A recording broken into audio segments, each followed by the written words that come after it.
From the time you guys all ran out on the court to go celebrate with Bub to the time we officially picked the ball up, October 1st for training camp, there's 170 days. 170 days. There's 365 days in the year, so that's roughly 46% of the year that we're off.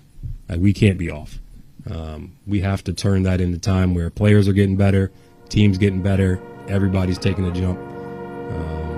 And I kind of challenge them to be different players when they come back. The Wizards general manager spoke for about 45 minutes. A lot of interesting stuff. And I think it's interesting not because he said anything really revolutionary or in many ways revelatory, but I do think it continues to show that these are executives who get it. They have a plan, and they are constantly evaluating that plan. But there's just a couple things I wanted to highlight here, wanted to point out about what Will Dawkins said for Wizards fans and to kind of flush out some of this. The first thing is they are not trying to sell us a bill of goods in the way that I think a lot of the former executives in Washington tried to sell us bill of goods with his team. I mean, I'm still of the thought that some part of Tommy Shepard getting fired by the Wizards happened because he kept saying they were close. And eventually, Ted Leonsis realized that was not the case.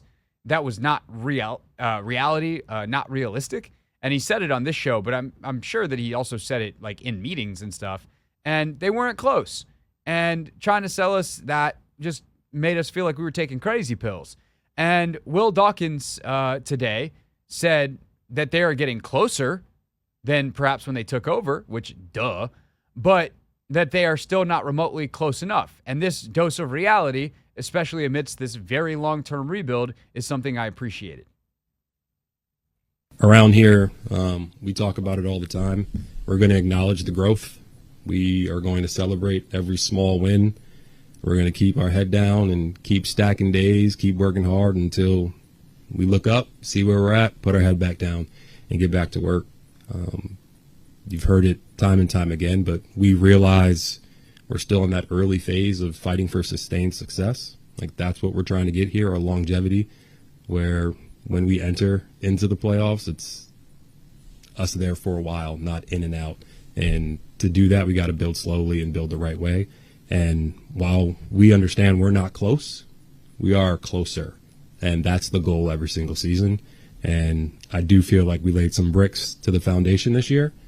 And now that the season is officially over, we sat down with the guys, and my message was, from the time you guys all ran out on the court to go celebrate with Bub to the time we officially picked the ball up, October 1st for training camp, there's 170 days. 170 days. There's 365 days in the year, so that's roughly 46% of the year that we're off. We can't be off. We have to turn that into time where players are getting better, teams getting better, everybody's taking a jump. And I kind of challenge them to be different players when they come back. I will continue to say this about Will Dawkins. I don't want to play for that guy. And I think we're lucky in town right now that there's a lot of executives like that. I don't know that Adam Peters is as inspiring at the podium necessarily. I think that Adam is pretty averse to saying anything, where I think Will is very careful about what he says, but that's very different than averse to saying anything. I think that's in part because they realize that they need the coverage, and they are always in monumental basketball. Jamila did this for the Mystics press conference. Michael Winger does this every time he talks as the president, and Will does this seemingly every time he talks as the general manager on the Wizards side. Like, they always thank the press for their coverage, especially considering how their season is right now. Sure, it might butter us up, but I actually think it is genuine gratitude because they realize the team is not very good. And if they don't explain what's happening, then it just lets people be angry. But imagine you get through a season like they just went through, where you may have made a lot of personal growth, but you didn't win a lot of games. And you're like, all right, well, hopefully next year we're going to win a lot more. And your GM sits there in front of the whole team and says to all of you, we all got to be better 46% of the year is going to go by, calendar-wise, between now and when we tip off on opening night. How different are you going to be by then? That speaks to me. If I was an athlete, if I was a coach, if I was a scout, if I was anybody in that room, that would speak to me. Because that is a challenge that feels purposeful and realistic to become a different, better, whatever. I hope I'm a better radio host. And what do you say, Anthony? October 1st is when they get together for training camp, I think is what he said. Yep. If this show's not better by October 1st, then we're not doing a great job. Like, it just is. And especially if we got the next 6 months off to try to plan and strategize, and all we did was work on things that made us better. We didn't actually have to do it. I think we should do an experiment, Anthony. No shows till October 1st. No. Yeah. We still have to work, to be clear. Yes. We're not off. We're just, we do a lot of listening to other shows, maybe get some ideas. We listen back to our own stuff. We would do mock shows where we try stuff out, see if how good. I'll make our bosses a deal. We'll even come back for week 1 of the NFL. We'll come back September. We'll do it before. We'll take Will Dawkins, your 46%. We'll do like 43%. You think they'll go for it? No. I don't think so. Wizards GM Will Dawkins speaking today to the collected press, crammed in a room over. Yes, yeah. The Wizards get enough coverage. Next year we're gonna need a bigger room. Wizards PR. We were sitting there and we almost were at capacity in terms of the number of chairs. But that's a good thing. That's a good thing because the Wizards are building something very, very interesting in terms of the young players that they had or they have. And one thing that I think is worth playing first, before we get into some of the stuff from the season and we get to some of the growth of the individual players and all that stuff. Next year is going to probably look very similar. And I appreciated Varun Shankar asking this question of the Washington Post because the Wizards next year have a top 8 protected pick, meaning if their pick is in the top 8, they get to keep the pick. And it goes back to a trade made years ago with the New York Knicks that just continually is getting pushed and pushed and pushed and pushed. Then protection's getting heavier and heavier and heavier and heavier. Or I should say lighter and lighter and lighter and lighter. And if it gets pushed out any farther, it actually is just going to dissipate. Though I think it's 2 second-round picks go to the Knicks if the Wizards are picking 9 or worse next year. Now, if they're picking 9 or worse, it means they've had a market improvement in terms of how good they are, and that's ultimately a good thing. But it is worth asking. I don't know how honest Will Dawkins can be if the answer is like, we're going to suck again. But in terms of the youth movement, it is fair to I think it's safe to say that they're gonna approach next year very similarly than they did this year. It's just with a lot of the same guys who will be a year older and a year better. The pick's been encumbered since we got here. I don't think it's affected how we want to go about things too much.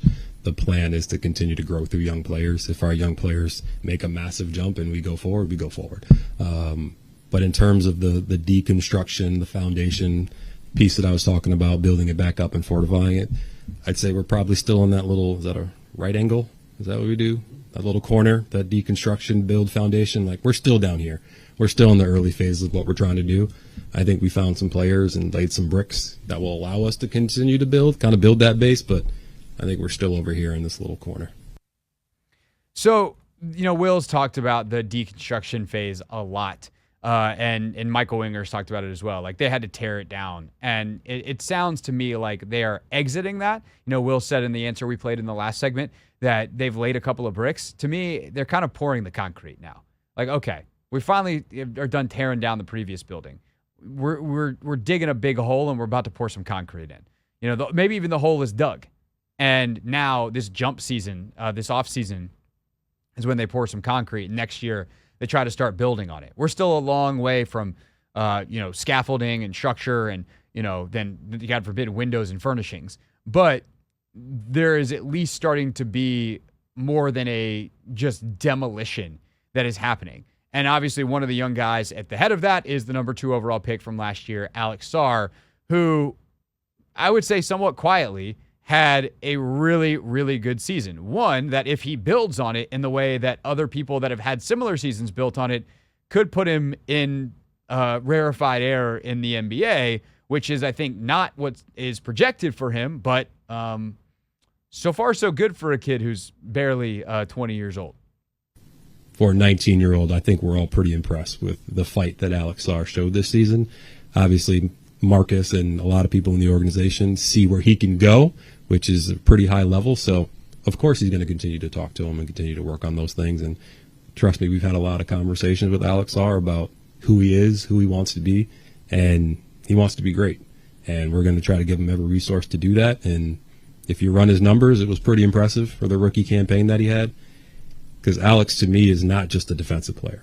I think he's a defensive-first player. It took him a little while to kind of establish himself on the offensive end, but he's an all-around player. And only rookie in the NBA to be top 5 in points, top 5 in blocks, top 5 in rebounds, and I'm pretty sure he was the number 1 big in assists.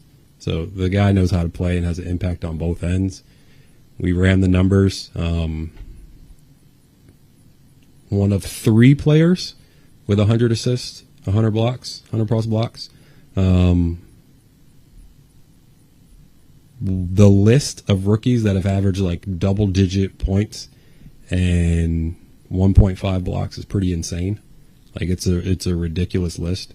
And then when you make that list 12 points, 1.5 blocks, and 2 assists, it's pretty good company. I'm not going to tell you who's on it, but if you want to do the research, we showed them the names, and there's a lot of Hall of Famers, a lot of Rookie of the Years, like high-level players. So Alex had a tremendous season. We love that people still want more for him because we know he can do it, but he's well on his way. So I would guess Will Dawkins knows this about me. I love a challenge. I love looking up stats. I love looking up numbers. Luckily, this one was pretty easy. The list of players in their rookie season with 12 or better points per game and 1.5 or better blocks per game. It's not a short list, but it's not a long list. I got 25 that are listed here since 1973, 1974. Anthony, are you ready for the list of players who have gotten 12 plus points per game and 1.5 blocks per game in their rookie season? Yeah. Sarr, Chet Holmgren, Victor Wembanyama, Evan Mobley, Andre Ingram, but that one doesn't count. He only played 2 games with the Lakers, so scrap him. Joel Embiid, Karl Anthony Towns, Porzingis, Anthony Davis, Brooke Lopez, Emeka Okafor, Yao Ming, Pau Gasol, Elton Brand, Vince Carter, Tim Duncan, Zydrunas Ilgauskas, Marcus Camby, Antonio McDyess, Joe Smith, Chris Webber, Alonzo Mourning, Shaquille O'Neal, Dikembe Mutombo, David Robinson. 25? So it's really 24 because whoever Andre Ingram is doesn't count. He played 2 games. You remember him? No. I think he was a guard, to be honest. That would, sure. He got like a 10-day contract or something like that. Played with the Lakers. Yeah, that's he was with the Lakers. The worst player on this list, all due respect to Andre Ingram, who we're kicking off the list, like Emeka Okafor, Antonio McDyess was a pretty good player in some knee stuff. He plays in a different era. He's probably a better player because the medical would have been better. Joe Smith, like, this list is sick. All these dudes are all-stars or future all-stars. Every single one of them. Because, like, even Okafor was a pretty decent player, like, defensively for a couple years. I would think Okafor is probably the worst guy on this list. And offensively, Emeka Okafor did not have the feel, the handle, the skills that Alex Sarr has. Yeah, I mean, I think Okafor was a pretty good player. Like, right, all of those guys were, to be honest. Like, and to say, he's the quote-unquote worst of that list right, is saying something because when he was with Chris Paul, in New Orleans, the Hornets were pretty good. So yeah, he's absolutely part of winning teams and drove them defensively. Yep. Which fits in, by the way, nice accidental transition there, to what Will Dawkins wants this team to be. They want to be a defensive team. We will be known as a defensive team. We weren't good enough this year. especially at the beginning of the year, we struggled mightily early. I think as guys, it's going to sound weird, but as guys got older throughout the year, they definitely got more comfortable playing, using their hands, not fouling as much, being in the right position, knowing what players can and can't do, learning players' tendencies. I think we made a few moves at the trade deadline to add some defensive-minded vets as well. And I think that's when you kind of saw the system that BK wants moving forward. And probably I'd say that February to mid-March, before we took that 13-day, 7-game road trip where we had a couple guys go down for the season, we were a top 15 or so defense in the NBA. So not where we want to be, but a lot closer to what we want it to look like. So for us, we saw some things on that end as well and made marginal improvements in specific areas we were looking to do as well. So we're getting closer. They're getting closer, but not close enough for what they want. They understand it's a long process. They'll put their heads down and work. Again, like Bub Carrington's 19. Alex Sarr, 19. Keyshawn George is not even 21 years old yet. I mean, Jordan Poole's still young. Like, they've got A.J. Johnson. Will talked about him today and was basically like, we see him as like when the high school quarterback comes to spring practice and he gets there early. Next year's really his freshman year, his rookie year. It's obviously not going to be technically his rookie year, but they looked at him as an extra piece that they acquired in that Kyle Kuzma deal that will be a part of their future, but is almost part of next year's draft class. By the way, one last note. Tonight you are rooting hard for the Memphis Grizzlies. Ja Morant questionable with that ankle injury, but if the Grizzlies can win, or I guess tomorrow night, if the Grizzlies win and make the playoffs, they will have the late teens or maybe the 20th pick, and that pick will go to the Wizards. If not, then the Wizards will get second rounders next year.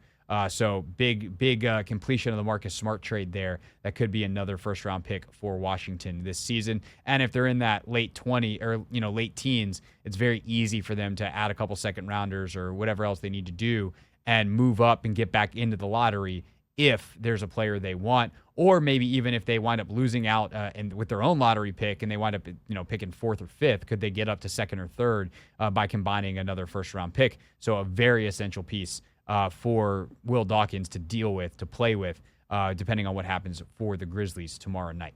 All right, that is most of what I wanted to let you hear from Will Dawkins today. He had some great stuff on Brian Keefe. He had some great stuff on why they had that turnaround in the second half of the season, talked about how connected they were and kind of figuring out how to play with each other.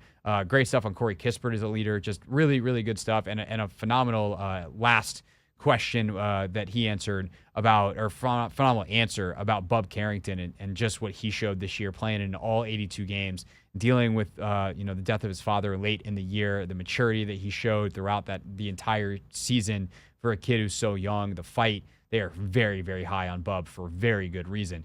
So if you want to check that out, I know Monumental Sports had it up on their YouTube page if you want to watch the entire press conference, because you're a sicko like me and you watch the whole press conference, or in my case, you were there. This is the Hoffman Show on the Team 980 and the Odyssey app.